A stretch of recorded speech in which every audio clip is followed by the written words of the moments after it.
بكل دول العالم بكل بيوت العالم معروفة هاي اسمها قنين بيبسي. بيفتحوها بيشربوها وبيكبوها. إلا عنا بالبيت، إلا عند أمي. هيدي القنينة إلها أبعاد، هيدي القنينة إلها شغل أكتر ما نحن إلنا شغل بالبيت.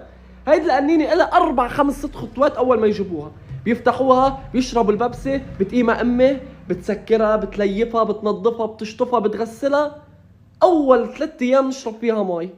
3 أيام تانيين بتعمل فيها 3 ظروف عصير على مدة 3 أيام، كل يوم ظرف كل يوم ظرف كل يوم ظرف. بتخلص من العصير بتجليها، بتشمسها، بتجيبها، بتحشي فيها ورق عريش، بتكبس فيها ورق عريش، بتقيم الورق عريش بتخلص منها، بتكبها أعوذ بالله، بتفتحها بتكبس فيها كبيس، بتفتحها تزرع فيها زريح، بتفتحها وبتعطيها لبي يعبي قلل البنزين اللي جابه وقت الأزمة للسيارة. بتخلص منها بتكبها أمي أعوذ بالله، بتعملها مصب للشتاء لصوبية المازوت. هيدي قنين بيبسي والله، هيدي نووي. أنا مش